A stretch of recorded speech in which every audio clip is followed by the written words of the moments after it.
इस शहर को ये हुआ क्या? कहीं राख है तो कहीं धुआं धुआं। क्यों कोई कुछ नहीं बोलता? चुपचाप धुएं को क्यों झेलता? हो गई बर्दाश्त की अब इंतहा। बुझे सिगरेट बीड़ी दिखे जलती जहां। पब्लिक प्लेस पर सिगरेट पीना मना है। उल्लंघन करने पर होगा जुर्माना। धूम्रपान ना करें ना करने दें। धूम्रपान पड़ेगा महंगा।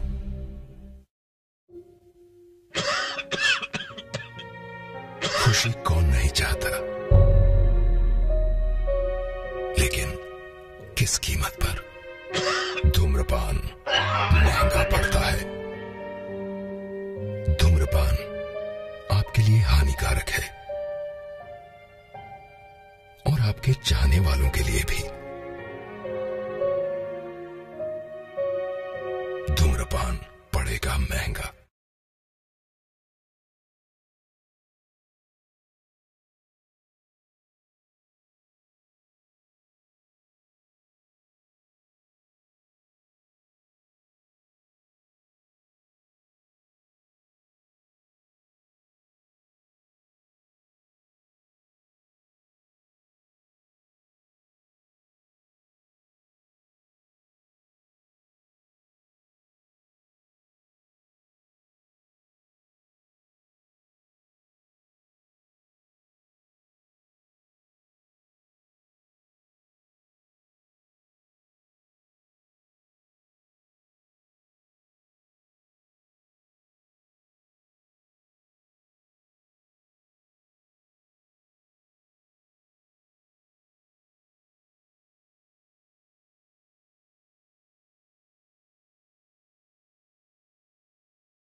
विश्व इतिहास में भारत ही जातियों का अजायस घर कहलाने वाला एक ऐसा देश है जहां अमानवीय एवं गैर बराबरी वाली सामाजिक व्यवस्था को लेकर हजारों वर्षों से छुटपुट विद्रोह तो होते रहे, पर जब अधिकार विहीन इंसान असमानता के घोर अंधकार में पशुवत जिंदगी जीते हुए तथा कथित धर्म के कठोर बंधनों से मुक्ति पाने के लिए छटपटा रहा था, तब इस लाचार बेबस दलित समाज को एक चिंगारी की तलाश थी और सिर्फ एक किरण की।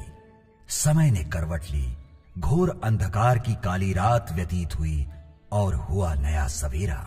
26 जनवरी सन 1950 को संविधान रूपी सूर्य का उदय हुआ। कौन था वो संविधान का निर्माता जो बना स्वतंत्र भारत का भाग्य विधाता? वो था भारत का कोहिनूर, बाबा साहब डॉक्टर भीमराव अंबेडकर, जिन्होंने संविधान में मानवीय अधिकारों एवं दलितों के लिए कानूनी प्रावधान किए। फिर एक दिन यह ज्ञान का सूरज अधूरे सपनों को छोड़कर भारतीय क्षितिज में 6 दिसंबर 1956 को अस्त हो गया। अब अनाथ दलितों के सामने प्रश्न था, कौन होगा डॉक्टर अंबेडकर का असली वारिस? लगभग 2 दशकों बाद हर गांव और हर शहर में बस सबकी जुबान पर एक ही नाम था, कांशीराम, कांशीराम।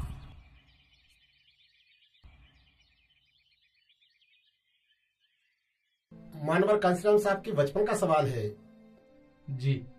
इनके पिता का नाम हरि सिंह था, सिख परिवार से थे जी, और वो बचपन से ही बड़े स्वाभिमानी जी व्यक्ति थे। वो किसी सामाजिक बंधनों में नहीं बंधना चाहते थे। काशीराम साहब जी का जन्म 15 मार्च 1934 में खुआसपुर गांव, जिला रोपड़, पंजाब में हुआ।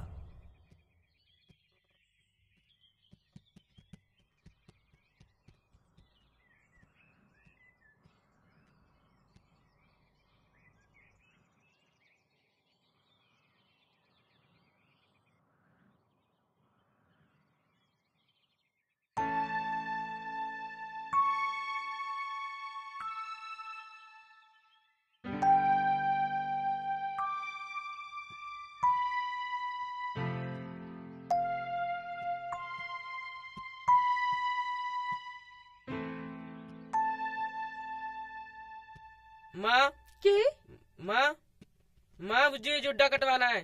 कशिया, ये क्या कह रहा है तू? जुड्डा काट दो बेटा। कशिया, हम सिख हैं इसलिए हम बाल नहीं कटवाते। नहीं माँ, मुझे तो जुड्डा कटवाना है। नहीं बेटा, हम बाल नहीं कटवाते। पुत्र, तुम्हारी माँ ठीक तो कह रही है। हम सिख हैं तभी तो जुड्डा रखते हैं और बाल नहीं कटवाते। हम खेत पे जा रहे हैं और बाल मत कटवाना, ठीक है? नहीं माँ, मुझे जुड्डा कटवाना है। हम सिख हैं तभी तो जुड्डा रखते हैं और बाल नहीं कटवाते। हम सिख हैं तभी तो जुड्डा रखते हैं और बाल नहीं कटवाते। हम सिख हैं तभी तो जुड्डा रखते हैं और बाल नहीं कटवाते।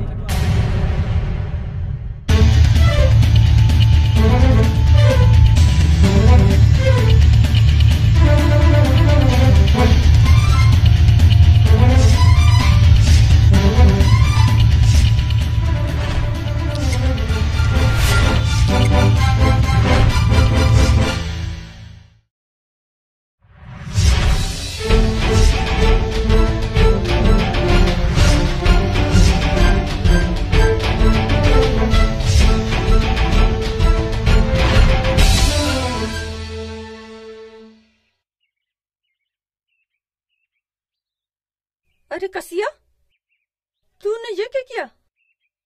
तूने जुड्डा ही कटवा दिया? माँ, मैं किसी बंधन में बंधना नहीं चाहता। जितना समय मेरे बाल धोने में, जुड्डा करने में लगता है, उस समय को मैं अपनी पढ़ाई और काम करने में लगाऊंगा। अरे ये क्या कह रहा है मुंडा तू?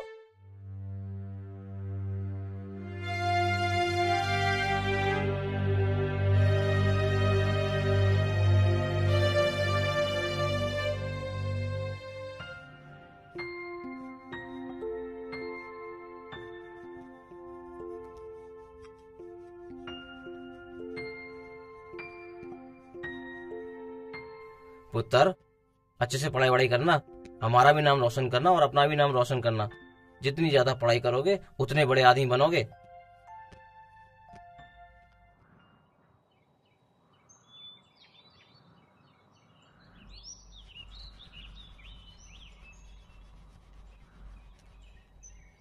काशीराम साहब पढ़ाई के साथ साथ काम करने एवं कुश्ती लड़ने में बड़े ही माहिर थे।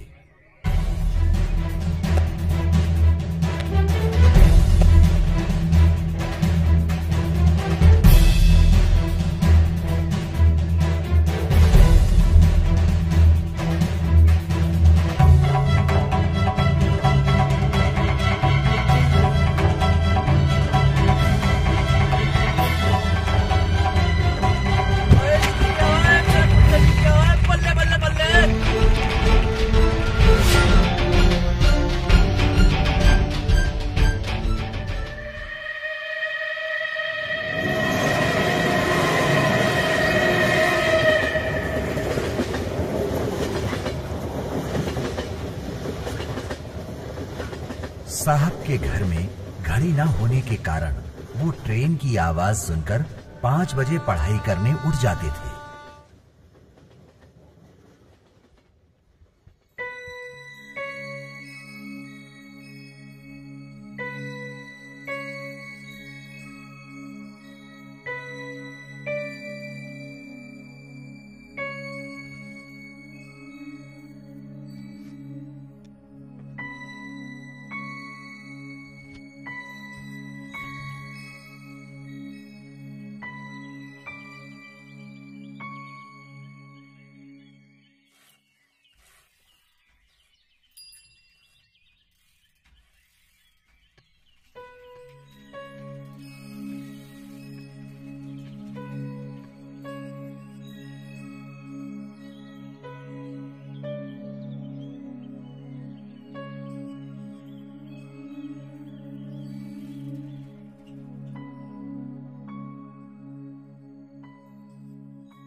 कांशीराम साहब गवर्नमेंट कॉलेज रोपड़ पंजाब से बीएससी की शिक्षा प्राप्त करने के बाद पुणे में शासकीय नौकरी करने लगे। मैं तुम्हारे रोजगार के नारे से तंग आ गया हूँ। साहब मुझे छुट्टी चाहिए, बस अपने महापुरुषों की जयंती पर छुट्टी चाहिए। धीरे वाला, क्या चाहिए तुम्हें? नौकरी या अम्बेडकर जयंती की छुट्टी? दोनों साहब, नौकरी भी और बाबा साहब अम्बेडकर की जयंती पर छुट्टी भी। ये मेरा संवैधानिक अधिकार है और मैं इसे लेकर ही रहूंगा। देखो दीना माना, तुम राजस्थान के हो, अम्बेडकर तो महाराष्ट्र के महारों के थे और महार आंदोलन से पीछे हट गए। तुम भी अपनी नौकरी बचा लो, छोड़ दो ये आंदोलन और काम पर वापस लग जाओ। बाबा साहब महाराष्ट्र के महारों के नहीं, समूचे देश के थे और हमारे समाज के हित के लिए उन्होंने आजीवन संघर्ष किया है। मुझे उनकी जयंती पर छुट्टी चाहिए, बस। आजकल ये बहुत नेतागिरी कर रहा है। आने दो बड़े साहब को, इसकी शिकायत करते हैं। हाँ, आज तो शिकायत करनी ही पड़ेगी।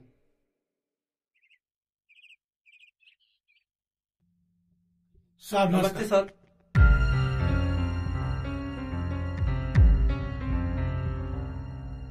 साहब, आपने सही डिसीजन लिया है, वो इसी लायक है। अब दीना भाना को बुलाइए। एक मछली सारे तालाब को गंदा करती है। ये सारे कर्मचारियों को भड़का रहा है कि अम्बेडकर जयंती की छुट्टी चाहिए, इसलिए सारे कर्मचारी भड़क रहे हैं। नमस्ते साहब। दीना भाना, तुमने अनुशासनहीनता की है, मैं तुम्हें नौकरी से बर्खास्त करूँ।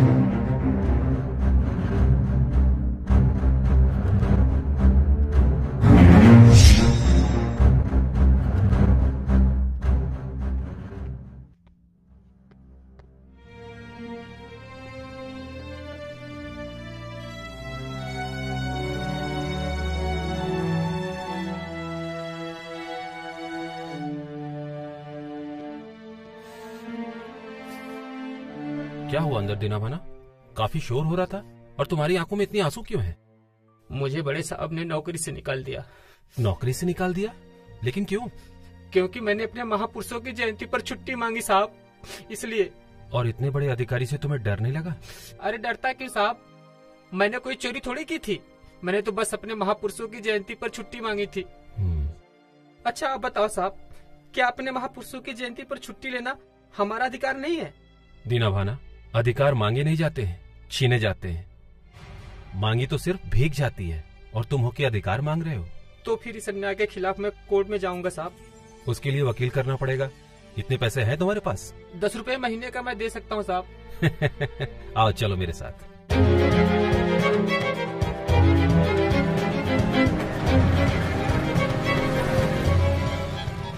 मैंने आपका केस स्टडी किया है, केस में दम है।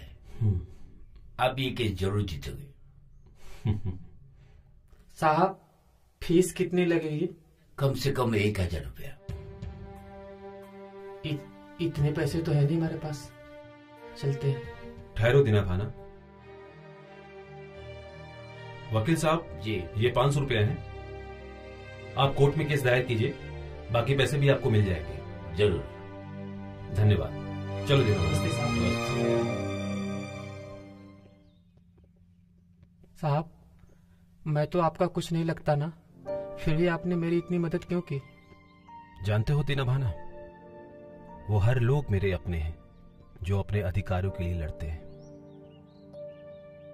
तुम चिंता मत करो, ये लड़ाई सिर्फ तुम्हारी ही नहीं मेरी भी है, और जब तक मैं तुम्हारी बहाली नहीं करा दूंगा चैन से नहीं बैठूंगा। चलो।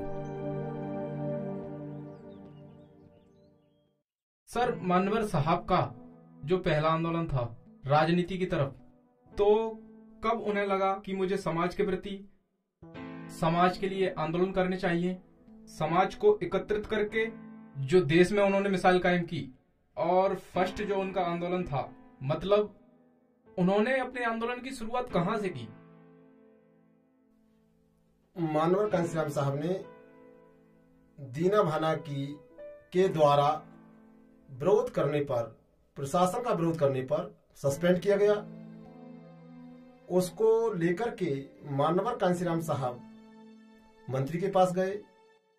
मंत्री ने बहाली का आश्वासन दिया, न्याय देने का आश्वासन दिया, और इसके बाद दीना भाना को न्याय मिला भी। दीना भाना बहाल हुए, और इधर उनसे प्रेरणा लेकर मानवर कांसीराम साहब एक प्रकार की प्रेरणा, एक 4th क्लास का कर्मचारी, उसने जो संघर्ष किया, मानवर साहब ने सोचा कि 4th क्लास का कर्मचारी डॉक्टर अंबेडकर के विषय में जानता है, तो उनके साथी खापर्डे ने, D.K. खापर्डे नाम था, एनिहिलेशन ऑफ द कास्ट, मानवर कांसीराम साहब को पुस्तक दी। उससे प्रेरणा लेकर वो बेचैन होने लगे।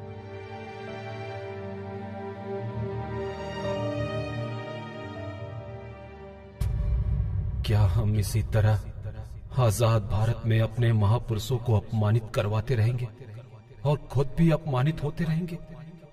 आखिर इस अंधेरे से उजाले तक जाने का रास्ता क्या है? और न जाने कितने लोग इसी तरह परेशानियों का सामना कर रहे होंगे। बस बहुत हो गया, अब हम चुप नहीं रहेंगे।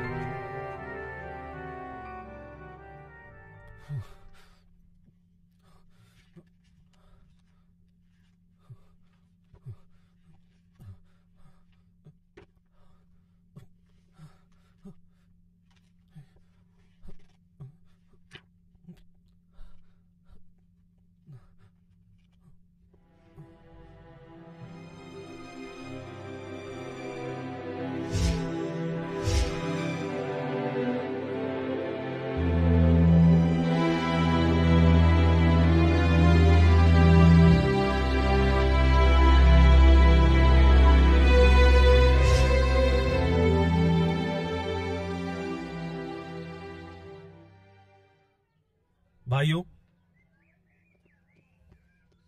मैं आप सबसे पूछना चाहता हूं कि बाबा साहब ने सब कुछ इस दीना भाना के लिए किया था, जो इनकी जयंती पर अवकाश के लिए सिर्फ इन्हीं ने प्रयास किया, जिसके फलस्वरूप इनको बर्खास्त कर दिया गया।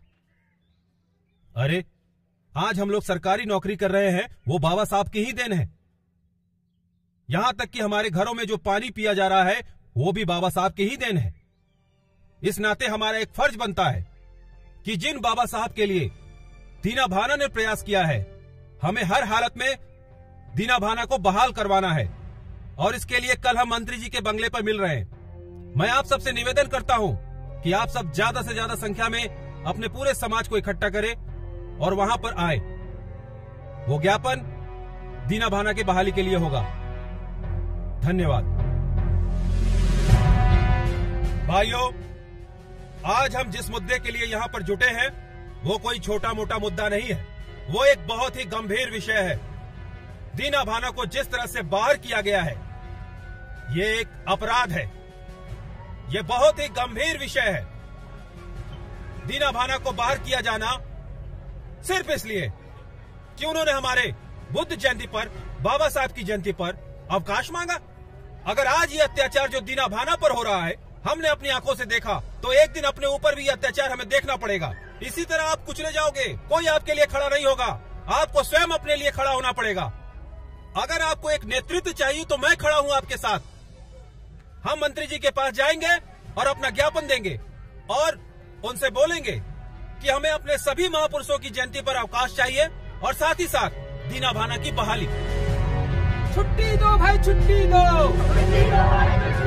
महापुरुषों की जयंती पे छुट्टी दो।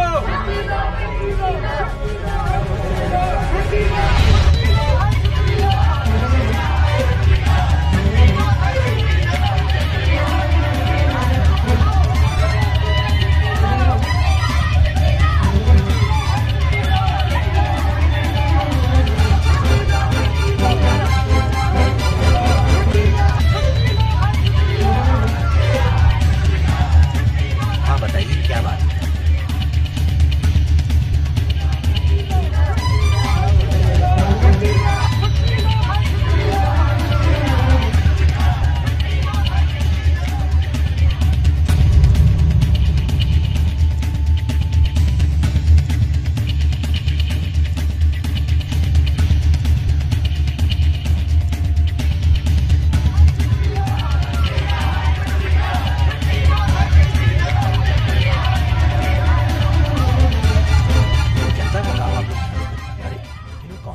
देखो भाई, ये लोग कौन है? नमस्कार मंत्री जी। नमस्कार मंत्री जी, हम लोगों की समस्याएं सुन लीजिए। कैसी समस्याएं हैं आप लोगों की? मंत्री जी, मैं आपसे निवेदन करता हूं कि हमारे महापुरुषों की जयंती पर हमें अवकाश चाहिए। हमारे दीना भाना ने इस अवकाश को मांगा तो उन्हें नौकरी से बर्खास्त कर दिया गया। मंत्री जी, अन्याय है। हमें अवकाश चाहिए और इसके साथ साथ दीना भाना की बहाली चाहिए। मंत्री जी, मैं आपसे निवेदन करता हूं कि आप इन दोनों को दीजिए, आपकी बहुत बहुत कृपा होगी। आप चिंता मत करिए, इस केस की उच्च स्तरीय जांच कराई जाएगी और आपको इंसाफ मिलेगा और जो दोषी अधिकारी होंगे जिन्होंने आपके साथ ये घिनौना कृत्य किया है उनको अवश्य सजा दी जाएगी। आप लोग इस बात से बिल्कुल निश्चिंत रहिए। और महापुरुष डॉक्टर भीमराव अंबेडकर और भगवान बुद्ध की जयंती पर बिल्कुल छुट्टी दी जाएगी। और रही बात आपकी नौकरी की, जो भी मुझसे उचित बन सकेगा मैं पूरी तरह से कोशिश करूंगा कि आपको बहाली मिल जाए। अब आप निश्चिंत होकर अपने घर जा सकते हैं। मैं आपका काम कर दूंगा, आप निश्चिंत रहिए।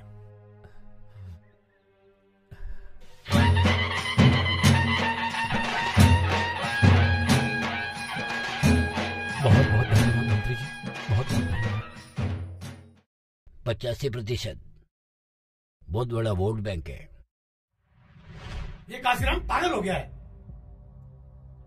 आंदोलन करके इसने दीना भाना को बहाल करा लिया है और अब अंबेडकर जयंती और बुद्ध जयंती का अवकाश भी करा लिया है। काशीराम आता ही होगा, बुलाया उसे, समझाएंगे। वो आ गया साहब।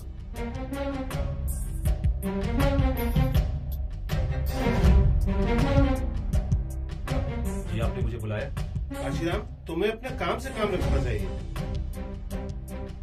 दीना भाना चतुर्थ श्रेणी कर्मचारी है, एक अधिकारी और कर्मचारी का क्या मेल? मेरा और उसका सबसे बड़ा मेल ये है कि वो चूड़ा भंगी है और मैं चमार, और हम दोनों की तो राशिया भी एक है। और जिसने मेरे भाई की तरफ बुरी निगाह डाली मैं उसकी आंखें निकाल लूंगा। चलता हूं। देखा साहब,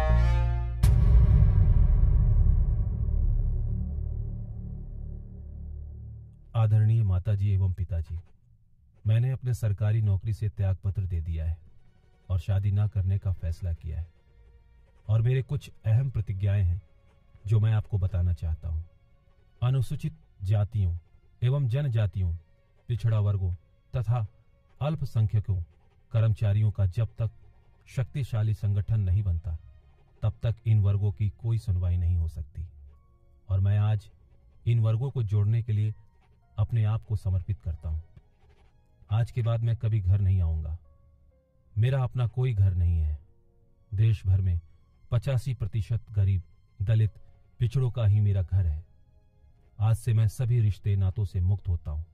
अपने किसी भी रिश्तेदारों से कोई भी रिश्तेदारी नहीं निभाऊंगा, क्योंकि अब तमाम दलित वर्ग ही मेरा रिश्तेदार है। मैं जीवन भर शादी नहीं करूंगा, क्योंकि शादी के जंजाल में फंसने से अपने लिए, समाज के लिए कुछ नहीं कर पाऊंगा। मैं आज के बाद कोई भी सामाजिक समारोह, जन्मोत्सव, विवाहोत्सव तथा मृत्यु वगैरह में शामिल नहीं होऊंगा। मैं आज के बाद कोई भी पारिवारिक दायित्व नहीं निभाऊंगा, क्योंकि मेरे ऊपर अब पूरे समाज का दायित्व आन पड़ा है। जब तक बाबा साहब का देखा हुआ सपना साकार नहीं होता, तब तक मैं कभी चैन से नहीं बैठूंगा। सभी पिछड़े समाजों को जोड़कर बहुजन समाज बनाना है, यही मेरा अंतिम लक्ष्य है। मैं अपने जीवन को समाज के लिए समर्पित करता हूं। आपका पुत्र कांसीराम।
भाइयों, हमारे बाबा साहब जी ने जिस मुहिम को इतने सालों तक चलाया और जिस मुहिम को आगे चलाने के लिए छोड़ गए हैं, हमारे बाबा साहब ने हम सभी के लिए, हम पूरी दलित समाज के लिए सालों तक संघर्ष किया। मैं आप सभी को बताना चाहता हूं कि कैसे ये मुट्ठी भर समाज, हम पूरे बहुजन समाज को अपने मुट्ठी में लिए हुए हैं। सिर्फ थोड़ी सी पढ़ाई लिखाई करके हम सबको अपने पीछे लगाए हुए हैं और हम लोग भी शोषित होते जा रहे हैं। हमारा इस देश में 85% है और ये सिर्फ 15%। मैं आप सभी लोगों को इस कलम के द्वारा बताना चाहता हूं कि ये ढक्कन वो 15% लोग हैं और बाकी 85% हमारा बहुजन समाज। अगर इस ढक्कन को इस कलम से निकाल भी लिया तो इस कलम को कोई फर्क नहीं पड़ेगा।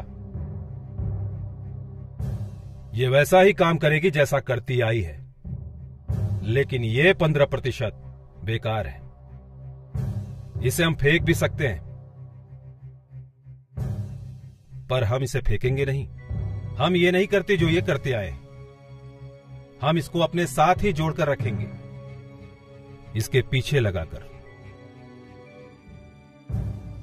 क्योंकि हमें यह बताना है कि हमारी शांति का मतलब यह नहीं कि हमें हमेशा दबाया जा सकता है। जिस दिन यह बहुजन समाज खड़ा हो गया, इन 15% लोगों को हम इस देश से बाहर फेंक सकते हैं, लेकिन हमने हमेशा भाईचारा चाहा है और हमेशा उसी पे अडिग रहेंगे। लेकिन कभी ये इन लोगों को मौका नहीं देंगे कि ये हमारा हक भी छीन ले। हमें अपना हक अब खुद उनसे छीनना पड़ेगा। भाइयों, आप इस कांसीराम का सहयोग करो। मैं आपसे वादा करता हूं कि वही हक वापस दिलाऊंगा जिसके लिए हमारे बाबा साहब जीवन भर संघर्ष करते रहे। कांसीराम साहब, तुम संघर्ष करो। हम तुम्हारे साथ हैं। कांसीराम साहब, तुम संघर्ष करो। हम तुम्हारे साथ हैं। कांसीराम साहब, तुम संघर्ष करो। हम तुम्हारे साथ हैं। कांसीराम साहब, तुम संघर्ष करो। हम तुम्हारे साथ हैं। कांसीराम साहब, तुम संघर्ष करो। हम तुम्हारे साथ हैं। कांसीराम साहब, तुम संघर्ष करो। हम तुम्हारे साथ हैं।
सर, मानवर कांसीराम साहब की जिंदगी में साइकिल का क्या महत्व था, इस विषय में आप मुझे समझाइए। देखिए, मानवर कांसीराम साहब की साइकिल 2 पहिए और 2 पैर कहा करते थे। मानवर कांसीराम साहब 2 पहिए और 2 पैरों के जरिए मुझे संघर्ष करना है, और इसलिए वो एक लोहे के वाहन न कहें उसको कांसीराम साहब का एक रथ था, उस पे सवार होकर के वो लोगों से संघर्ष कर रहे थे जिन लोगों ने सदियों से अत्याचार दलित शोषित पीड़ितों पर किए थे।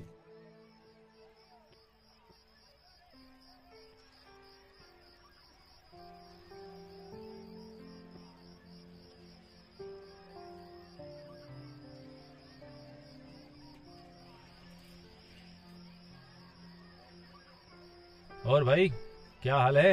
हाँ जी साहब, ठीक है। भाई, हम दोनों के लिए 2 स्पेशल चाय भेजना। आप उधर बैठिए साहब, भेजता हूँ। आओ मनोहर, बैठो।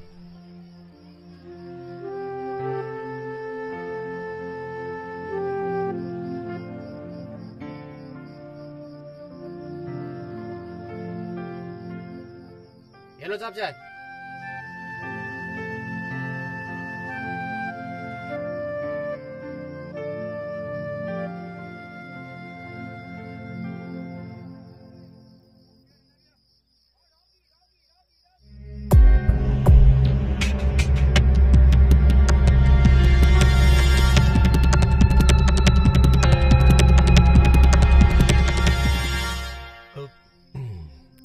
मजा आ गया। सही में बढ़िया चाय थी। लाओ, चलो। भाई चाय बहुत अच्छी थी, क्यों अटे? हाँ जी, अच्छी हाँ थी जी। ना? बहुत बढ़िया चाय थी। कितना हुआ? 50 पैसे हुए साहब। बस ये लो। हाँ? साइकिल का है? चाबी तो मेरे पास है, साइकिल तो अभी यही थी। अरे यहाँ थी तो गई कहाँ? अरे मुझे क्या पता, मैंने तो यही खड़ी की अभी इधर आओ। यहाँ साइकिल थी?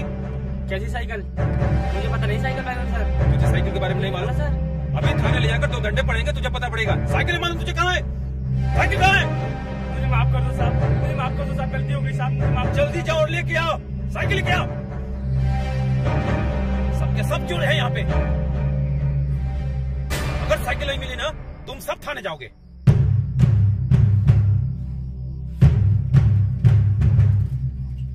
साहब माफ कर दो साहब, साहब पुलिस में मैं ले आया साहब। तुझे शर्म नहीं आई साइकिल चुराते हुए?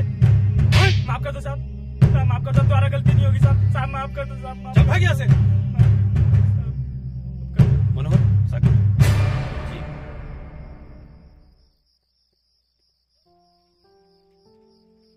मेरे लिए साइकिल लोहे का बहाना नहीं है, मेरे लिए मेरी मूवमेंट को बढ़ाने का सबसे महत्वपूर्ण साधन है। इसी साइकिल पर सवार होकर मैं बहुजन समाज की मूवमेंट को बनाने के लिए घूमता हूँ। अगर ये साइकिल मेरे पास नहीं होगी तो मूवमेंट आगे बढ़ाने में परेशानी होगी, इसलिए मैं परेशान हो गया था।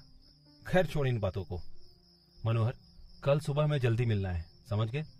मीटिंग में जाना है, ठीक है? सर मेरी माँ बहुत बीमार है, कल सुबह में आ नहीं पाऊंगा। बीमार है? हाँ साहब, उनको दमे की बीमारी है।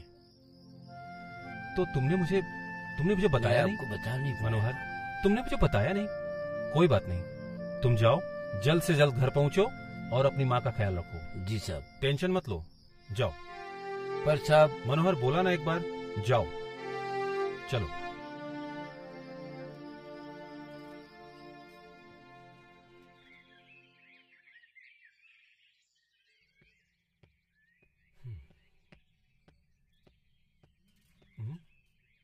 अरे हवा निकल गई।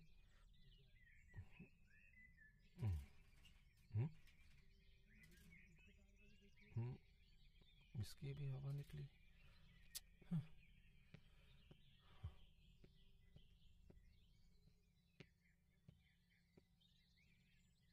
मनोहर आटे, मनोहर आटे। हाँ? तुम्हारे पास कुछ पैसे हैं क्या? पैसे नहीं, मेरे पास तो नहीं है। क्यों? अरे मेरी साइकिल पंक्चर हो गई है, उसे ठीक कराना है, 5 पैसे तो लगेंगे ही ना। लेकिन मेरे पास तो 5 पैसा नहीं है। देख यार, इधर उधर पड़े होंगे। देखता हूँ।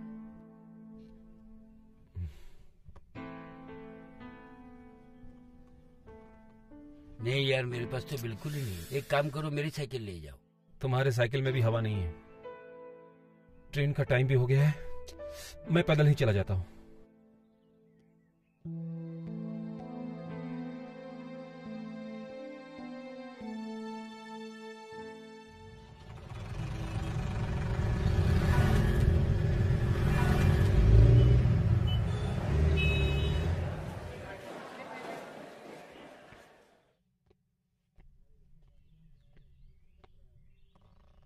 कांशीराम, तुम्हारे घर से पत्र आया है।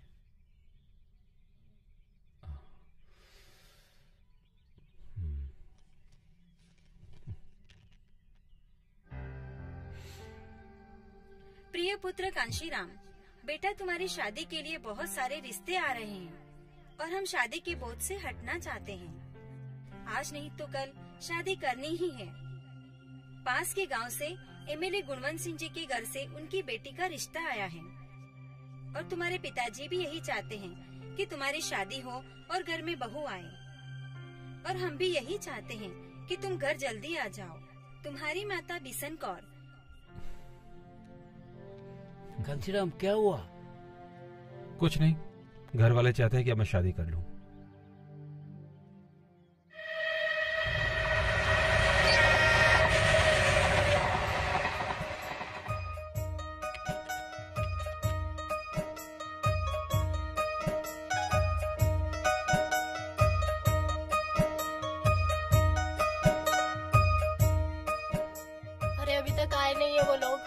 जाएंगे, टाइम क्या हुआ है अभी, इंतजार कीजिए, थोड़ा समय लगता है। लो आ गए। सत श्री अकाल जी, सत श्री अकाल। नमस्कार। नमस्कार जी, आइए बैठिए। आप उत्तर आगे आ जा। बैठिए, आप भी बैठिए।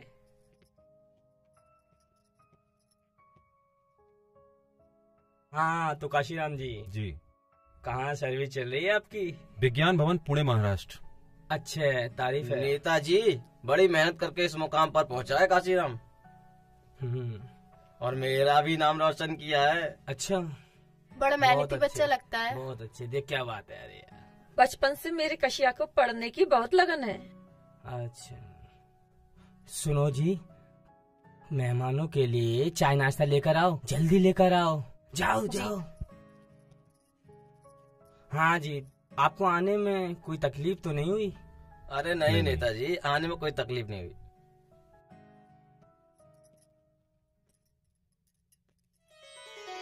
आओ रखो।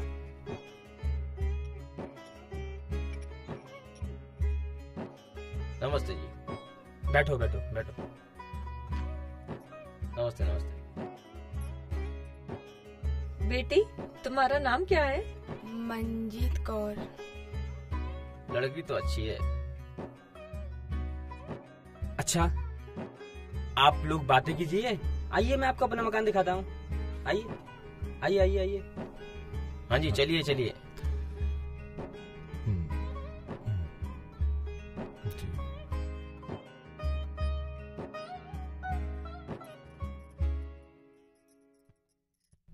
आप पुणे में नौकरी करते हैं?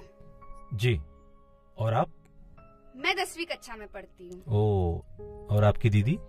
मैं आपको क्यों बताऊं, दीदी आपको बताएंगी। दीदी बताओ ना। जी मैंने 12वीं तक पढ़ाई की है। आपको खाना बनाने आता है? जी। आप नौकरी के अलावा और क्या करते हैं? जी, मैं टूटे हुए समाज को जोड़ने का काम। आपको खाने में क्या पसंद है? आप कुछ सोच रही हैं? हाँ जी, कुछ नहीं। मैंने अपना पूरा जीवन इस समाज को दे दिया है, और मैं हर पढ़े लिखे लोगों से ये उम्मीद करता हूँ कि वो भी अपना जीवन इस समाज को देंगे। हमें बहुत खुशी है कि हमारी सगाई आप जैसे समाज के अच्छे काम करने वाले व्यक्ति से हुई है।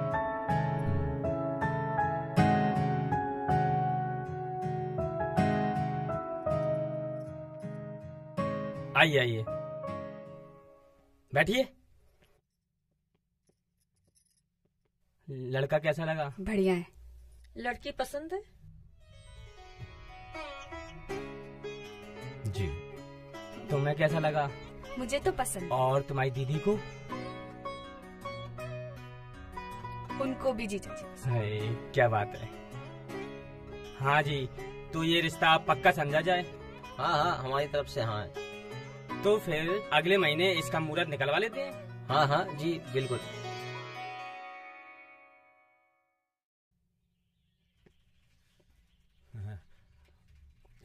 जय भीम साहब। जय भीम। कैसे हैं आप लोग?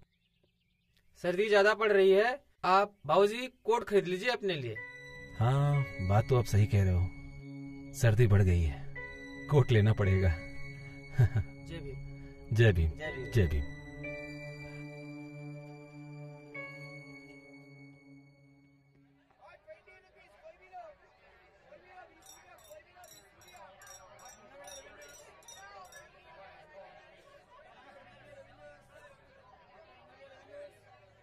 भाई साहब, एक अच्छा सा कोट दिखाएंगे आप?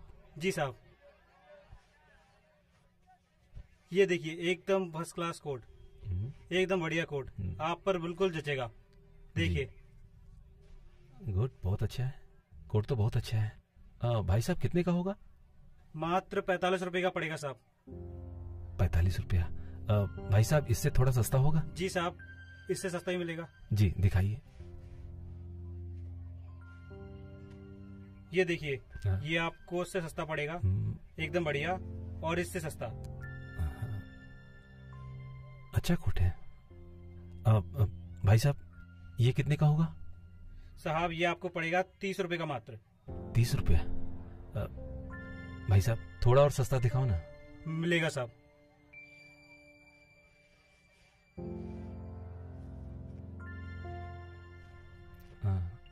ये आखिरी कोट है साहब। ये भी अच्छा है। भाई साहब ये कितने का होगा? साहब ये आपको पड़ेगा मात्र 25 रुपए का। 25 रुपए?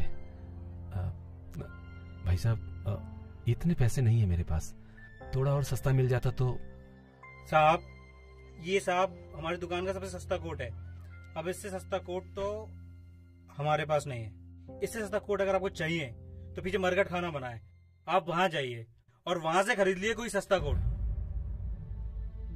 अरे वाह भाई साहब, आपने तो एकदम पते की बात कही। वहां तो वाकई में सस्ता मिल जाएगा। बहुत बहुत धन्यवाद भाई साहब, बहुत बहुत धन्यवाद, बहुत बहुत धन्यवाद। अजीब आदमी है यार। तो उन्होंने कहा कि भाई इससे सस्ता 30-40 रुपए से सस्ता अगर लेना है तो ये तो शमशान घाट पर ही मिलेगा। इसलिए तो उन्होंने फिर बड़े सहज भाव से शमशान घाट की तरफ चल दिए। और शमशान घाट पर ये कितने त्याग की बात है कि शमशान घाट पर 5 रुपए का उन्होंने कोट खरीद कर पहना। ये बात नहीं है कि उनके पास पैसे नहीं थे, वो इस पैसे का सदुपयोग समाज हित में चाहते थे। इसलिए वो 5 रुपए का कोट खरीद करके सर्दी से बचना चाहते थे।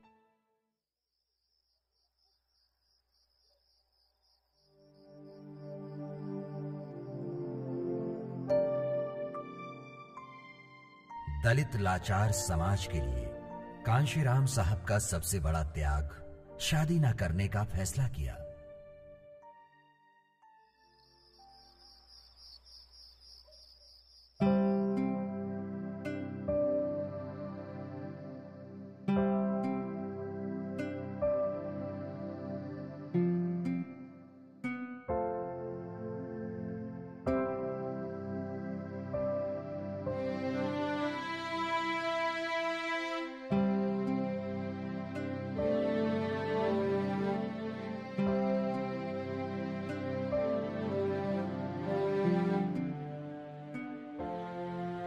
क्या हुआ दीदी, आप इतनी परेशान क्यों लग रहे हो?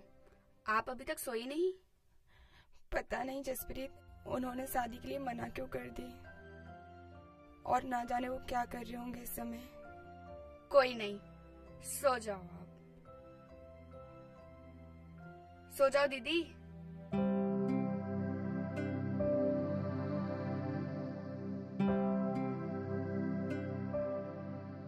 हे रब्बा, उनका ख्याल रखना और वो अपने मिशन में कामयाब हो।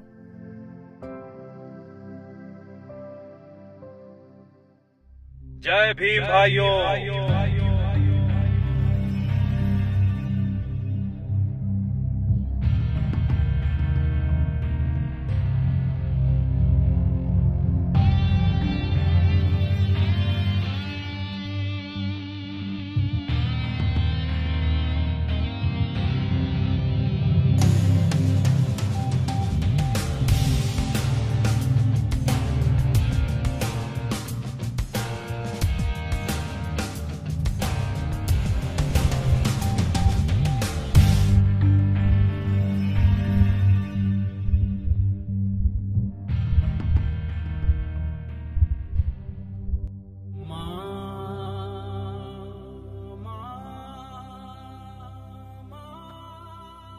अरे माँ। अरे कशिया, तू हमें बिल्कुल ही भूल गया। तुम्हें हमारी याद नहीं आती? तुम्हारे बापू की क्या दशा हो गई है? तुम्हारी बहन तुम्हें याद करके कितना रोती है। तुम्हारे भाई भी तुम्हें कितना याद करते हैं। तू इतना पत्थर दिल कैसे हो गया? माँ, मैं किसी को नहीं बोला। तेरा जब भी मुझसे मिलने का दिल चाहे तू रैलियों में आ सकती है, और भाई बहनों को भी लेके आ। वो भी तो जाने आखिर उनका भाई किस मुहिम पे है, अपने समाज के लिए क्या कर रहा है। मैं तो चाहूंगा वो लोग हमारा साथ दे माँ। पर माँ, मेरी माँ, मैं बिल्कुल भी पत्थर दिल नहीं हुआ। मुझे आप सबकी याद आती है। अब यही समाज मेरा घर है। तेरे बेटे ने इनके लिए अपने आप को न्यौछावर कर दिया है। अपने बेटे को समझ माँ। इस कुर्बानी के लिए तू उसे कमजोर ना बना। मेरी माँ, रब तेन सलामत रखे बेटा।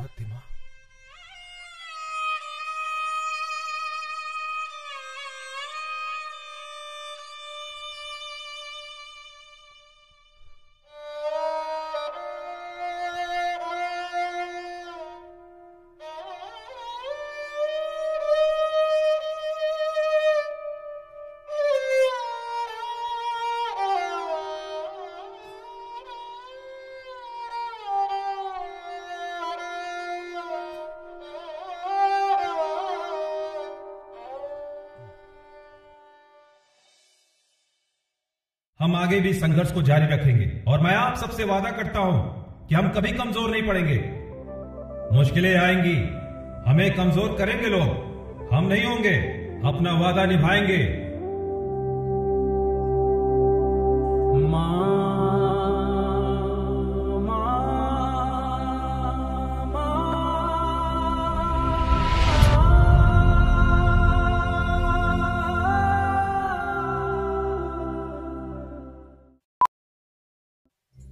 इस शहर को ये हुआ क्या? कहीं राख है तो कहीं धुआं धुआं। क्यों कोई कुछ नहीं बोलता? चुपचाप धुएं को क्यों झेलता? हो गई बर्दाश्त की अब इंतहा, बुझे सिगरेट बीड़ी दिखे जलती जहां। पब्लिक प्लेस पर सिगरेट पीना मना है, उल्लंघन करने पर होगा जुर्माना। धूम्रपान ना करें ना करने दें, धूम्रपान पड़ेगा महंगा।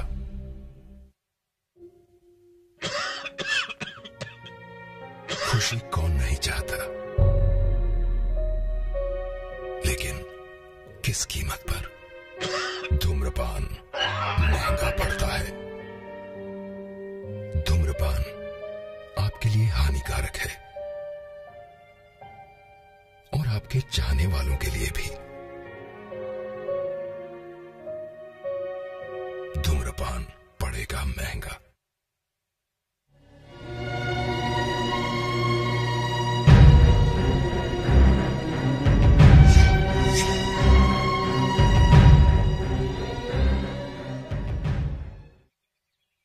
प्यारे हरिजन साथियों, जातिगत पक्षपात सम्मेलन में आप सभी का स्वागत है। आज के हमारे मुख्य अतिथि माननीय मंत्री जी, माननीय दुबे जी और माननीय समाजसेवी बहन जी और हमारे प्रिय हरिजन साथियों, आप सब यहां पर आए इसके लिए मैं बहुत आभारी हूं। अब मैं इस सभा के संबोधन के लिए माननीय मंत्री जी को मंच पर आने के लिए आमंत्रित करता हूं। आइए मंत्री जी।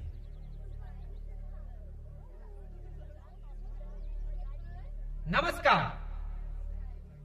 आज राजधानी में मैंने इस सभा का आयोजन जातिगत पक्षपात के खिलाफ रखा है। मुझे गरीबों का दर्द देखा नहीं जाता। मेरे दलित हरिजन साथियों, मैं जाति व्यवस्था खत्म करना चाहता हूं।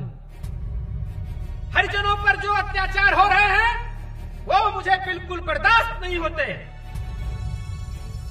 मैं हरिजनों के लिए कुछ करना चाहता हूं। हरिजनों के लिए कुछ करना ही मेरा धर्म है और मैं तब तक चैन की सांस नहीं लूंगा जब तक हरिजनों का हक और अधिकार नहीं दिला दूं। मैं जिंदगी भर आपके साथ हूं।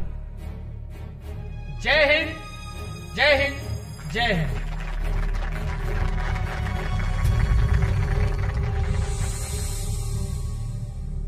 भाइयों, अगली कड़ी में मैं माननीय समाज सेवी बहन जी को माइक पर आमंत्रित करता हूं। नमस्कार साथियों।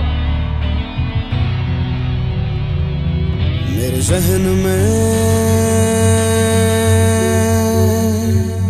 कुछ सवाल हैं, अंदर ही अंदर कुछ जलता है। हर मंजर क्यों है बिखरा हुआ मेरा देश क्यों ना अब बदलता है।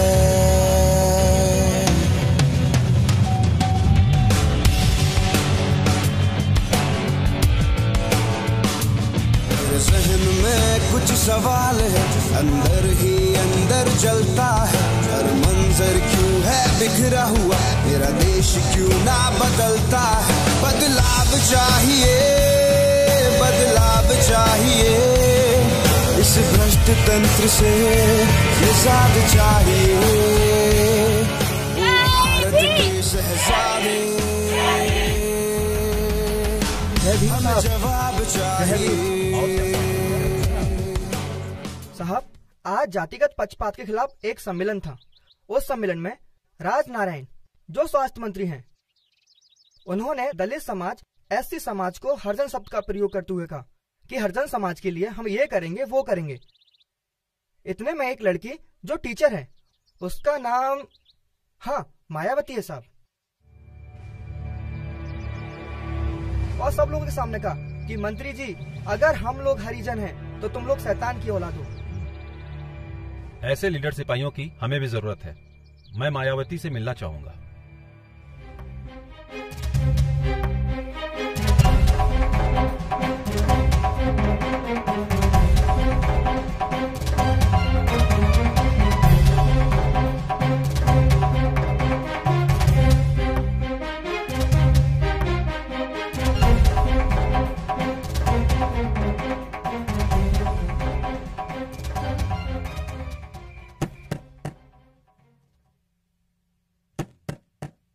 माया, देखो तो इतनी देर रात कौन आया है।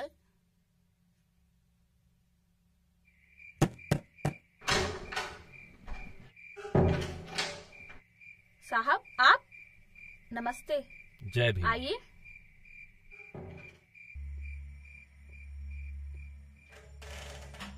पिताजी, साहब आए। अरे साहब आप, जय भीम। जय भीम। बैठिए। बैठो माया। माया, लगता है तुम्हारी पढ़ाई लिखाई में बहुत रुचि है। आगे क्या बनना चाहती हो? मैं कलेक्टर बनना चाहती हूँ। और कलेक्टर बनकर आगे क्या करना चाहती हो? कलेक्टर बनकर मैं दलित समुदाय की सेवा करना चाहती हूँ। माया, मुझे नहीं लगता कि तुम कलेक्टर बनकर दलित समुदाय की उतनी सेवा कर सकती हो जितना कि तुम सोच रही हो। साहब, आपको ऐसा क्यों लगता है? माया, आज हमारे देश के अधिकांश कलेक्टर और ऑफिसर सिर्फ राजनेताओं की ही सेवा कर रहे हैं। आज हमारे देश में बहुत से कलेक्टर व अधिकारी पैदा होते हैं, पर एक भी ढंग का राजनेता पैदा नहीं हो रहा है। तुम्हारे अंदर दलितों के लिए एक आग है, उनकी सेवा करने का एक जुनून है। अगर तुम चाहो तो मैं तुम्हें इस देश का इतना बड़ा नेता बना सकता हूँ कि इन कलेक्टरों अफसरों की लाइनें तुम्हारे आदेश का पालन करने के लिए बैठी होगी माया, और इस तरह से तुम दलित समाज की सेवा भी कर सकती हो। साहब, मैं पानी लाती हूँ। ठहरो माया, वक्त काफी हो रहा है और रात भी काफी हो गई है। मुझे अब चलना चाहिए। जय भीम।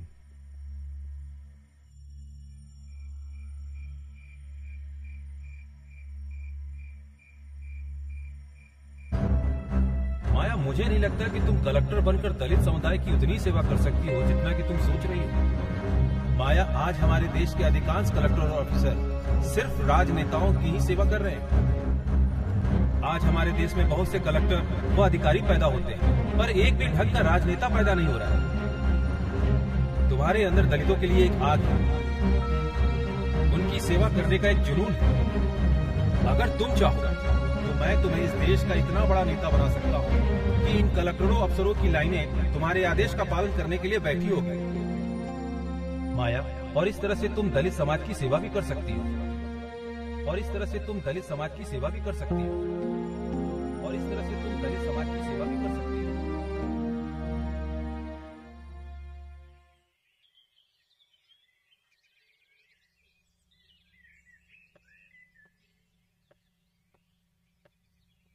माया, क्या सोचा तुमने काशीराम साहब की बातों पर? पिताजी, साहब की एक बात तो बिल्कुल सही थी। जिस समाज में राजनीतिक दल और नेताओं को निशाने साधने की आदत हो, वहाँ एक सरकारी अफसर का योगदान तो सीमित होकर रह जाता है। पिताजी, मैं जा रही हूँ, मुझे स्कूल के लिए देर हो रही है।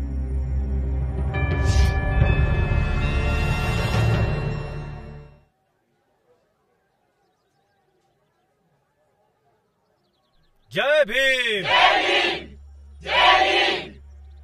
आज देश भर में अनुसूचित जाति जनजाति के लगभग 70 लाख शिक्षित कर्मचारी अगर एक झंडे के नीचे आ जाएं, तो हम एक देशव्यापी गैर राजनीतिक संगठन बना सकते हैं, जिसके माध्यम से हम बाबा साहब का सपना पूरा कर सकते हैं। बाबा साहब के ऋणी इन कर्मचारियों के पास समय, हुनर और पैसा तो है, लेकिन अगर उनको एहसास करा दिया जाए तो एक गैर राजनीतिक होते हुए भी इस समाज के लिए बहुत कुछ कर सकते हैं। जो समाज का इनके ऊपर ऋण है, ये चुका सकते हैं और इनकी आने वाली पीढ़ी एक शासन करने वाली जमात में शामिल हो सकती है। तो मैं पूर्ण विश्वास और भरोसे के साथ कहता हूं मेरे भाइयों कि आगे आने वाली कुछ वर्षों में इस सत्ता की मास्टर चाबी हमारे हाथों में होगी।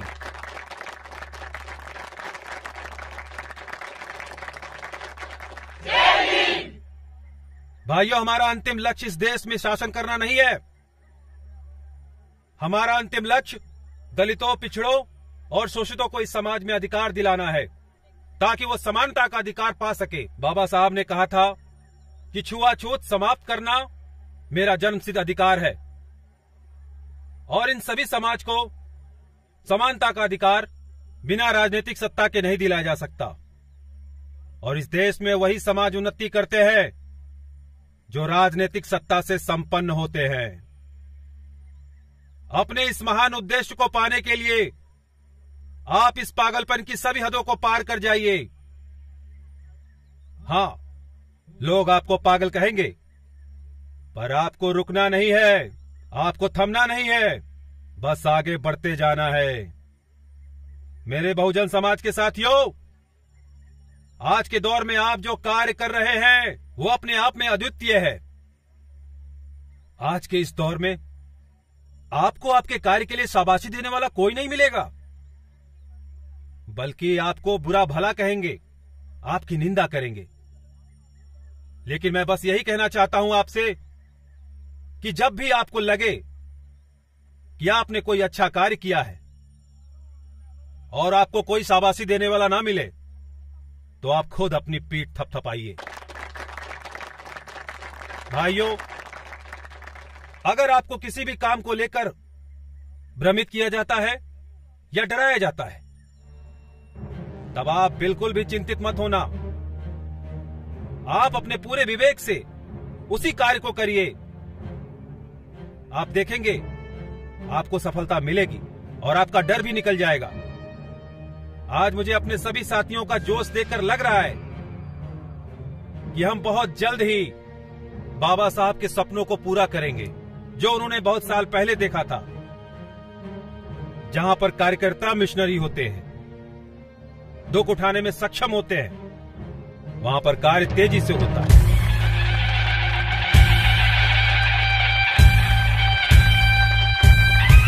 काशीराम जी संघर्ष करो, हम तुम्हारे साथ हैं। काशीराम जी संघर्ष करो, हम तुम्हारे साथ हैं। काशीराम जी संघर्ष करो, हम तुम्हारे साथ हैं।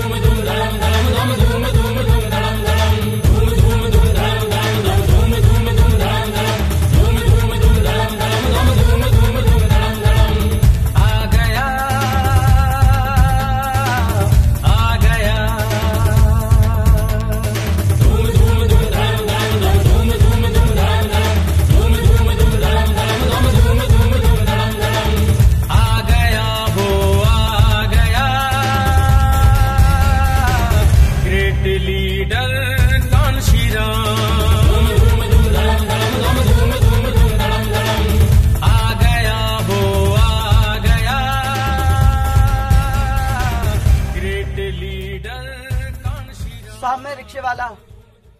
कौन आना चाहता है? आने दिया जाए।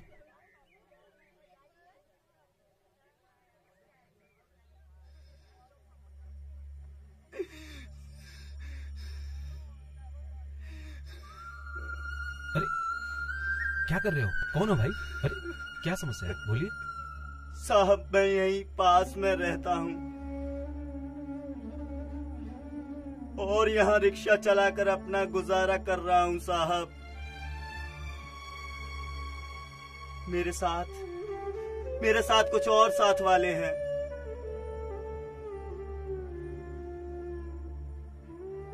साहब हम सब बहुजन समाज की सरकार चाहते हैं साहब, तभी हमारा भला हो सकता है साहब, तभी हमारा भला हो सकता है।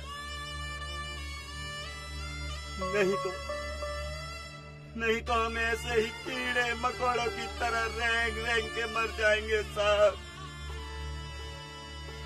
मर जाएंगे।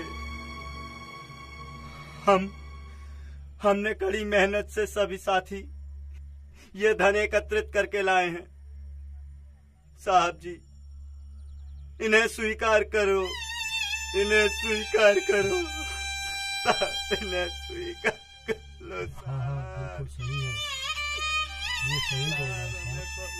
इसकी बातों पे ध्यान दीजिए साहब, एक ऐसी सरकार बनना जरूरी है।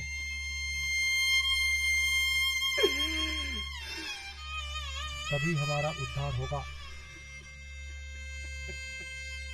साहब। अब आपको ही आगे आना पड़ेगा, हम सब आपके साथ हैं।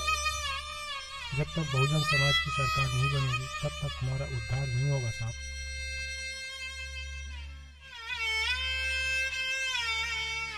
हम सब बहुत परेशान हैं।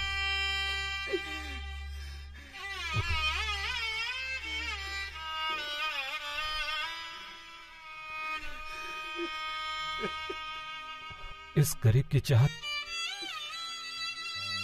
इसके अंदर का जुनून, त्याग महसूस किया आपने?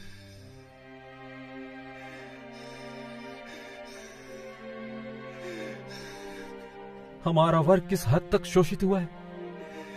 ये वो आग है जो आज ज्वालामुखी बन के धधक रही है, सदियों से दबी। एक गरीब आदमी अपनी दिन भर की रोजी अपने घर नहीं ले जा रहा है। इसको मालूम है कि इसके घर में चूल्हा नहीं जलेगा, इसके बच्चे आज भूखे सोएंगे।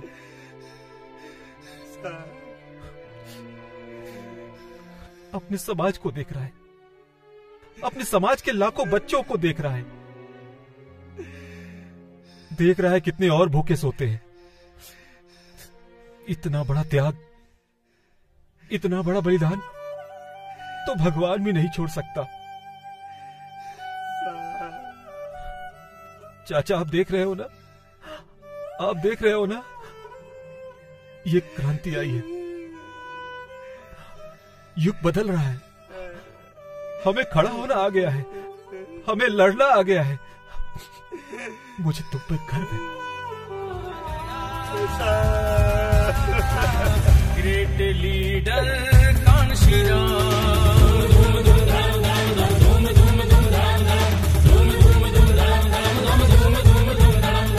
तेज है, तर्रार है, धार है, प्रहार है, शोषितों की शान में जो बना ललकार है।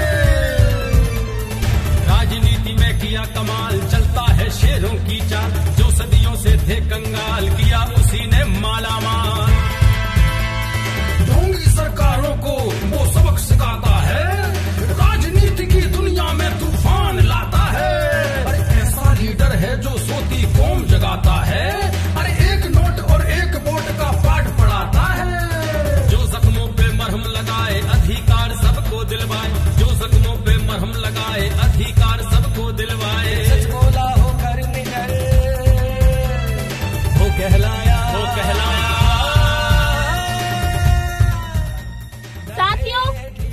सदियों से जो हमारे ऊपर अत्याचार होते हुए आए हैं, किसी ने हमारी सुनी नहीं। बाबा साहेब ने जो सपना देखा था वो धरा का धरा रह गया। उस सपने को पूरा करने के लिए आज ये महापुरुष हमारे साथ हैं। मैं जानती हूँ आप सभी के साथ अत्याचार हुआ होगा, आपके साथ हुआ है, आपके साथ भी हुआ होगा। मैं आपसे वादा करती हूँ, अगर आप सब लोग हमारे साथ कदम से कदम मिलाकर चलेंगे तो एक दिन पूरे देश में हमारी सरकार बनेगी। स्वाभिमान का पक्का वो कभी नहीं झुकता, होने लगती महासभाएं कदम यहाँ पे रुकता। लाख मुसीबत आई पर ईमान नहीं डोला है, बहुजनों के हक की खातिर खुल के जो बोला है। आ गया वो कांसी राम करी न्याय कमाई, कांसी राम करी न्याय कमाई।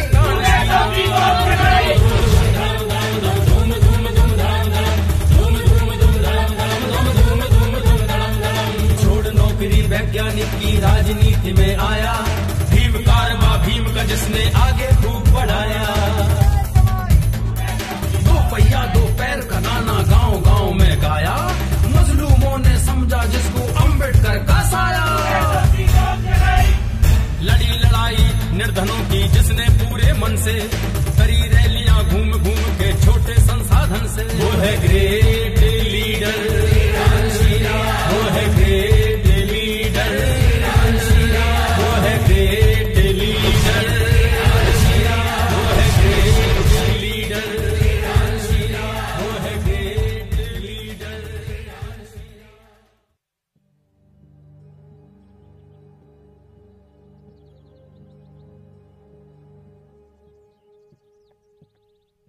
माया, तुम अपना भविष्य खराब कर रही हो।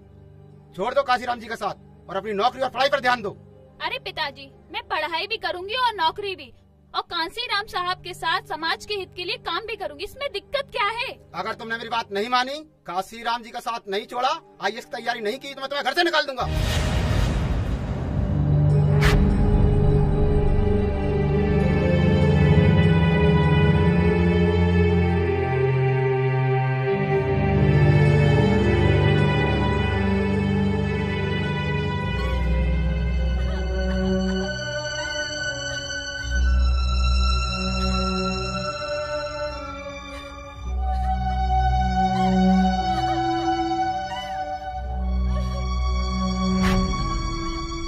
तुम्हारे अंदर दलितों के लिए एक आग है, उनकी सेवा करने का एक जुनून है। अगर तुम चाहो तो मैं तुम्हें इस देश का इतना बड़ा नेता बना सकता हूँ कि इन कलेक्टरों अफसरों की लाइनें तुम्हारे आदेश का पालन करने के लिए बैठी होगी। तुम्हारे अंदर दलितों के लिए एक आग है, उनकी सेवा करने का एक जुनून है। अगर तुम चाहो तो मैं तुम्हें इस देश का इतना बड़ा नेता बना सकता हूँ कि इन कलेक्टरों अफसरों की लाइनें तुम्हारे आदेश का पालन करने के लिए बैठी होगी। तुम्हारे अंदर दलितों के लिए एक आग है, सेवा करने का एक जुनून है। अगर तुम चाहो तो मैं तुम्हें इस देश का इतना बड़ा नेता तुम्हारे आदेश का पालन करने के लिए बैठी होगी। पिताजी, मुझे माफ कर देना। मैं दलित समुदाय के लिए काम करना चाहती हूँ।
जय भीम साहब। जय भीम मेरे मिशन के साथियों। बैठो बैठो बैठो।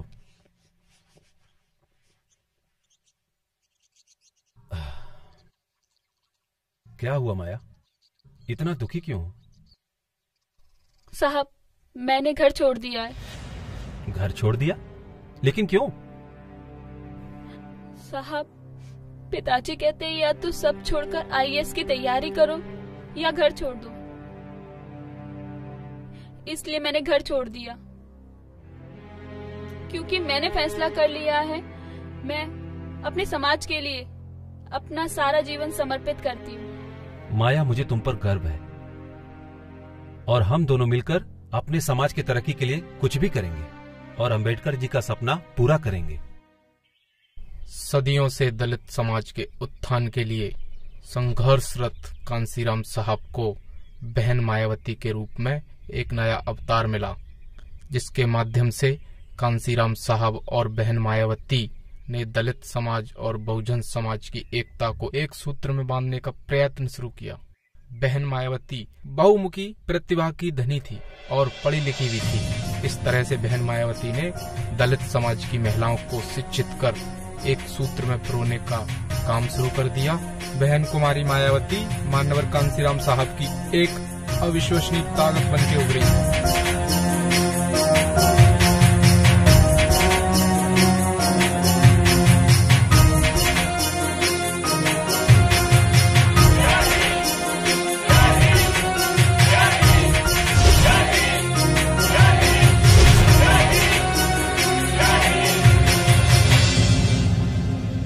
शहर आगरा में आज से बहुत साल पहले 18 मार्च 1956 में बाबा साहब ने कहा था कि मेरे चारों तरफ ऐसे लोगों की भीड़ जमा है जो सिर्फ अपना ही पेट भरने में लगे हुए हैं। मैं ये सोचकर बहुत चिंतित हूं कि जिन लोगों ने हमारे समाज में हमारे बीच जन्म लिया, आज वो हमारे समाज के उत्थान के लिए कुछ भी नहीं कर रहे हैं। वो तो सिर्फ अपनी परेशानियों को दूर करने में लगे हुए हैं कि वो खुद अपनी समस्या नहीं सुलझा पा रहे हैं, तो वो कैसे अपने समाज के दूसरे भाइयों की समस्या सुलझाएंगे। भाइयों, बाबा साहब ने कहा था कि मैं पिछले 30 सालों से अपने समाज के लोगों के लिए राजनीतिक अधिकारों के लिए लड़ रहा हूं और मैंने आज वो राजनीतिक अधिकार प्राप्त भी कर लिए हैं, जो आपका, हमारा, हम सबका जन्मसिद्ध अधिकार है। बाबा साहब ने कहा था कि मैंने संसद और विधायिका में आप सब लोगों के लिए आरक्षण का प्रावधान कर दिया है और साथ ही साथ आप लोगों के बच्चों के लिए शैक्षणिक अधिकार भी दिलवाए। अब आप लोग तरक्की की राह में आगे जा सकते हैं। अब आप लोगों का फर्ज बनता है कि इस देश में फैला हुआ और इन सभी समाज को, भाइयों, अभी आपका फर्ज बनता है कि इस देश से आर्थिक, सामाजिक और शैक्षणिक असमानता को दूर करने के लिए आप सबको प्रयास करना चाहिए। भाइयों, ये DS4 दलित शोषित समाज संघर्ष समिति और कुछ नहीं, बस बाबा साहब के पद चिन्हों पे आगे बढ़ने का मार्ग है। भाइयों, मैं बस यही चाहता हूं कि बाबा साहब ने हमारे समाज के उत्थान के लिए जो सपना देखा है, बस मैं उसे पूरा कर सकूं। अगर आप लोगों का सहयोग मिला तो ये सपना बहुत जल्द पूरा होगा। जय भीम भाइयों, जय भीम, जय भीम, जय भीम, जय भीम। नमस्ते कांसीराम जी, किस किस समाज के लोग आपसे नहीं जुड़े हैं? सर, क्षत्रिय, ब्राह्मण और बनिया छोड़ के हर कोई DS4 है। कांसीराम जी, एक आखिरी सवाल और। मंदिर और मस्जिद को लेकर इस समय काफी दंगे हो रहे हैं, इस विषय में आपकी क्या राय है? पत्रकार महोदय जी, मंदिर और मस्जिद हमारा कभी मुद्दा न था, न कभी होगा। हमारा मुद्दा तो सिर्फ रोजी और रोटी है और इस बारे में मैं सिर्फ यही कहना चाहता हूँ कि मंदिर मस्जिद आपका सवाल और रोटी कपड़ा मेरा सवाल। जय भीम।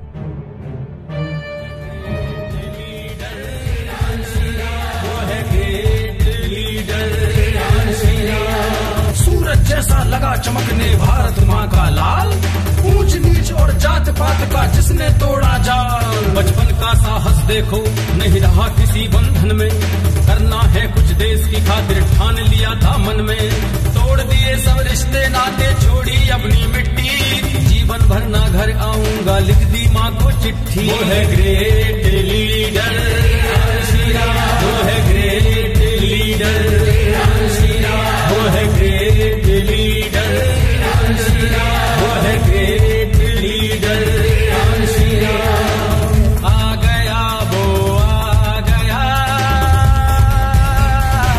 Great leader Kanshiram. धूम धूम धाम धाम धाम, धूम धूम धूम धाम धाम, धूम धूम धूम धाम धाम, धूम धूम धूम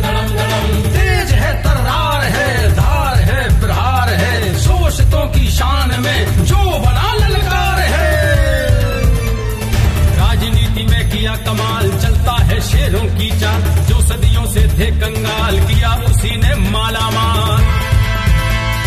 ढोंगी सरकारों को वो सबक सिखाता है, राजनीति की दुनिया में तूफान लाता है। अरे ऐसा लीडर है जो सोती कौम जगाता है, अरे एक नोट और एक वोट का पाठ पढ़ाता है। जो जख्मों पे मरहम लगाए अधिकार सबको दिलवाए, जो जख्मों पे मरहम लगाए अधिकार सबको दिलवाए। सच बोला हो कर निकल, वो कहलाया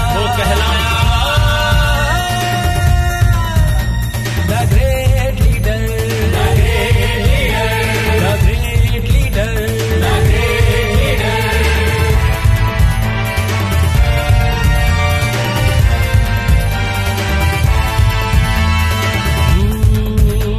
हर जोर जुल्म की टक्कर में संघर्ष ही जिसका नारा है,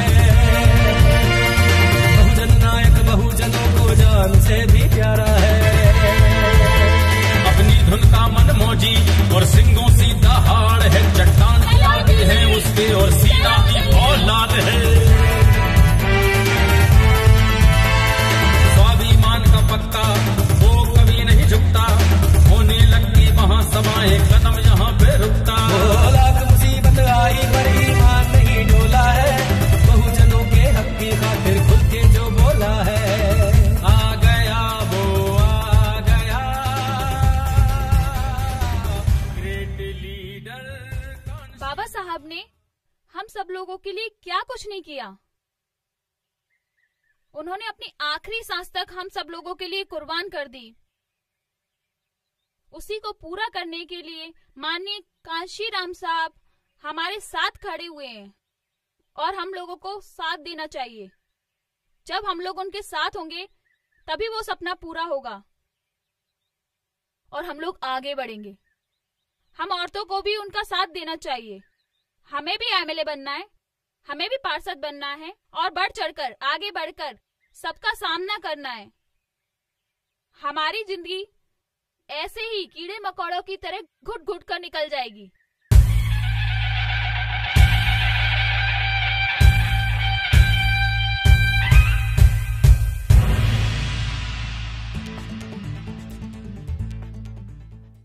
क्या भीमा, सुना है कोई रैली निकल रही है इधर? आ रही है, काशीराम की रैली आ रही। कौन है काशीराम? अरे लीडर, दलितों का लीडर। यहाँ से निकलेगी? और नहीं तो क्या। एक काम कर, निकलने दे, आ इनकी रैली बताता हूँ। कल तक हमारे टुकड़ों पर पले थे, आज नेता बनने चले। यही है क्या? हाँ यही है, 10-12 लोग। अच्छा, सामने वाला लीडर है? वही है। हमने क्या किया? क्या देख रहा है बे? चल आगे बढ़।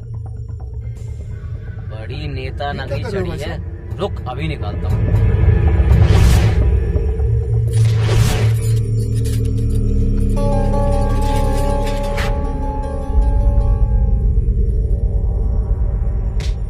कौन है? अरे भाई क्यों मारा उसे? आप कौन हो भाई साहब, पहले ये तो बता दो। मेरा नाम कांशीराम है। अच्छा, तो आप लीडर हो इन सबके? देखिए मैं हाथ जोड़ता हूँ आपसे, आप अच्छा। हमें हमारा काम करने दीजिए। हमारे पास आप जैसे लोगों के लिए बिल्कुल भी समय नहीं है। तू जा यार, हम निपट लेंगे, आप जाओ। तेरी तो मेरे इलाके में गुंडागर्दी का राज मालूम है तेरे को? पकड़ नहीं तो सस्पेंड कर दूंगा तेरे को। ये पकड़ो इनको, मारो पकड़ो। मारो तुम लोग, इसको समझाओ। छोड़ो यहाँ से, छोड़ो यहाँ से, छोड़ो। दंगे करोगे? चलो थाने। 1 मिनट रुकिए इंस्पेक्टर साहब, आप किस गुना पे अरेस्ट कर रहे हैं हमारे साथियों को? ये गुंडागर्दी कर रहे थे। इंस्पेक्टर साहब, गुंडागर्दी ये लोग नहीं कर रहे थे, गुंडागर्दी ये छिछोरे लोग कर रहे थे। साहब मैं नहीं हूँ साहब, ये लोग बाहर से साहब, इन्होंने मुझे मारा है साहब। तुम नेतागिरी कर रहे हो? चलो थाने। मैं नेतागिरी नहीं दिखा रहा हूँ इंस्पेक्टर साहब, मैं आपसे विनती करता हूँ आप सच्चाई को देखिए, उसके बाद कोई कदम उठाइए। तुम सरकार बनाओगे? चलो। हम थाने आके जमानत नहीं कराएंगे, हम यहीं बैठकर धरना देंगे और अपने साथियों को छुड़ा के ले जाएंगे। अरे ऐसे कैसे धरना दोगे? इन सबको इकट्ठा करके कहाँ लेके जा रहे हो? सरकार बनाओगे? पकड़ो इनको, ले चलो सबको थाने। लगता है इंस्पेक्टर साहब आप कांशीराम की जिद से वाकिफ नहीं है। बहुजन समाज के साथियों, जब तक ये हमारे समाज के साथी को नहीं छोड़ते हम यहीं बैठ के धरना देंगे। जरूरी है। सर छोड़ दो, थाने चलो, इनका संगठन मजबूत दिख रहा है। चलो चलिए, चलिए सर।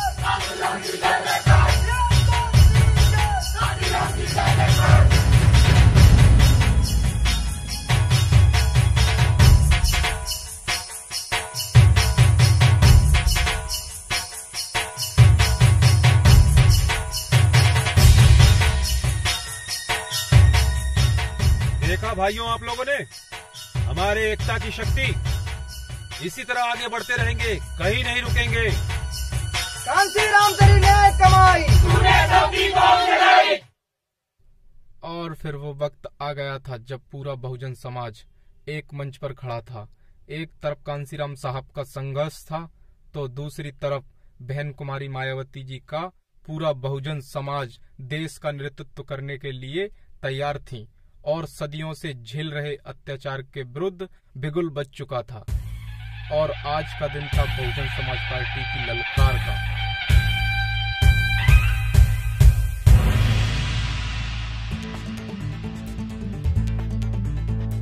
धूम धूम धूम धाम धाम धाम, धूम धूम धूम धाम धाम, धूम धूम धूम धाम धाम धाम, धूम धूम धूम धाम धाम। बाबा साहब के जन्म दिवस पर आज बहुजन समाज पार्टी के स्थापना पर उपस्थित सभी साथियों को जय भीम। सबसे पहले बहुजन समाज पार्टी के राष्ट्रीय अध्यक्ष मैं माननीय कांशीराम साहब से निवेदन करता हूं कि वो आए और महापुरुषों की छाया चित्र पर माला अर्पण करें।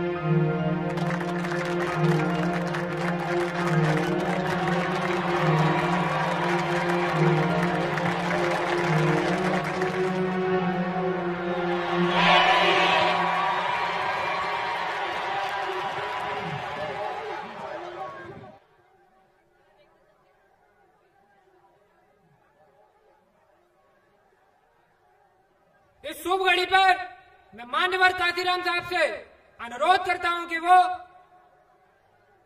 आए और इस सभा को संबोधित करें।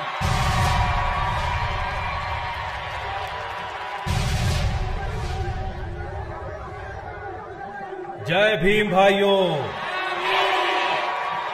भाइयों, मैं सबसे पहले अपने बहुजन समाज में जन्मे इन महापुरुषों के चरणों में नमन करता हूं।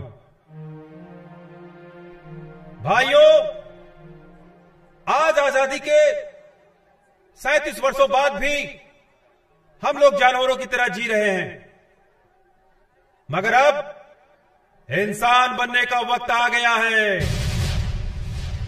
सामाजिक परिवर्तन हमारा प्रमुख उद्देश्य है, हमारा अंतिम उद्देश्य है पूरे भारतवर्ष में राज्य करना। और भाइयों, मांगने वाला नहीं, देने वाला बहुजन समाज बनाएंगे। भाइयों, क्या आपको मालूम है कि सभी दलों की ताकत हमारा ये बहुजन समाज ही है। हमें विकास करना होगा और साथ ही साथ ये साबित करना होगा कि हम बाबा साहब की ही संतान हैं। भाइयों, पूरे भारतवर्ष में 6,743 जातियां हैं, जिन्हें जोड़कर हमने बहुजन समाज बनाया है। आज हर बड़े समाज के लोग बड़े गर्व के साथ कहते हैं कि मैं ठाकुर हूं, मैं ब्राह्मण हूं, मैं वैश्य हूं। हमारे पास क्या बचा है बोलने के लिए? अब हम गर्व से कहेंगे भाइयों, हम बहुजन समाज के लोग हैं। मेरा तो स्वाभिमानी मिशन है भाइयों, और स्वाभिमानी मिशन कहता है कि 100 साल तक बकरी की तरह मिमिया मिमिया के जीने से अच्छा है एक दिन शेर की तरह दहाड़ के जिया जाए।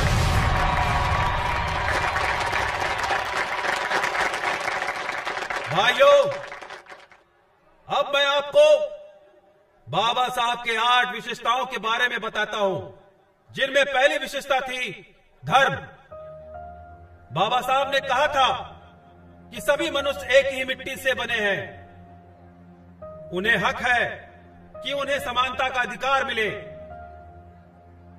हमें 2 शत्रुओं से लड़ाई करनी है, जिनमें से एक है मनुवाद और दूसरा पूंजीवाद। दूसरी विशेषता है विद्या एवं परिश्रम का महत्व। अधिकारों के लिए संघर्ष करना, वो आत्मसम्मान के लिए जीना ही श्रेष्ठ जीवन है। और तीसरी विशेषता है जातिवाद। जातिवाद को समाप्त करके ही स्वराज को सुरक्षित किया जा सकता है। देश की सभी समस्याओं की जड़ ही है ये जातिवाद।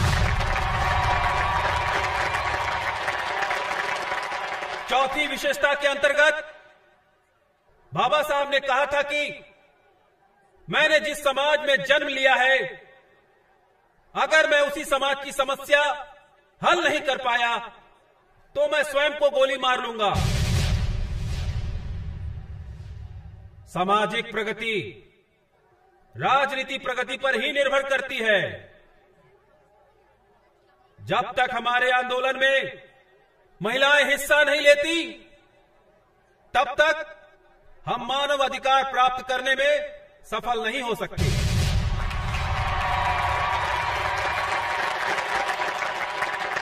छठवीं विशेषता है राजनीति। राजनीति प्राप्त करने की चाहे गति धीमी हो, लेकिन दिशा सही होनी चाहिए। मैं अपने और राष्ट्र के बीच राष्ट्र को ही महत्व दूंगा। सातवीं विशेषता में बाबा साहब ने दलितों के लिए ही संदेश दिया है। आपका एक नेता, एक पार्टी और एक झंडा होना चाहिए।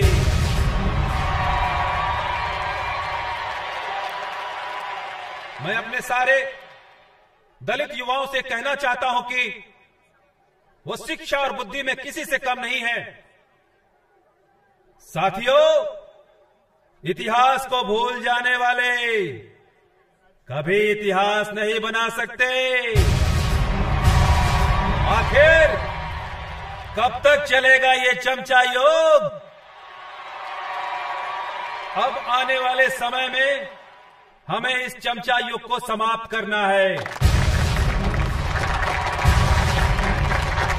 भाइयों, जरा उन्हें भी तो एहसास करा दिया जाए कि बलि बकरे की दी जाती है, शेर की नहीं। तो भाइयों, अब दहाड़ने का समय आ गया है। दहाड़ो, जितनी जोर से दहाड़ सकते हो दहाड़ो। जय भीम।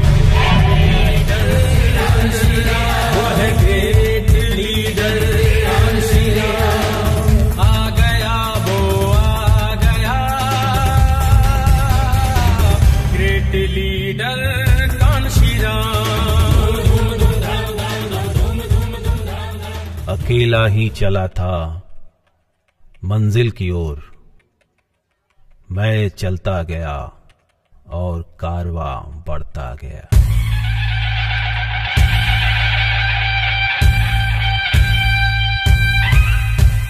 धूम धूम धूम धाम धाम धाम, धूम धूम धूम धाम धाम, धूम धूम धूम धाम धाम धाम, धूम धूम धूम धाम धाम। आ गया आ गया आ गया वो आ गया, ग्रेट लीडर का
का नारा है। बहुजन नायक बहुजनों को जान से भी प्यारा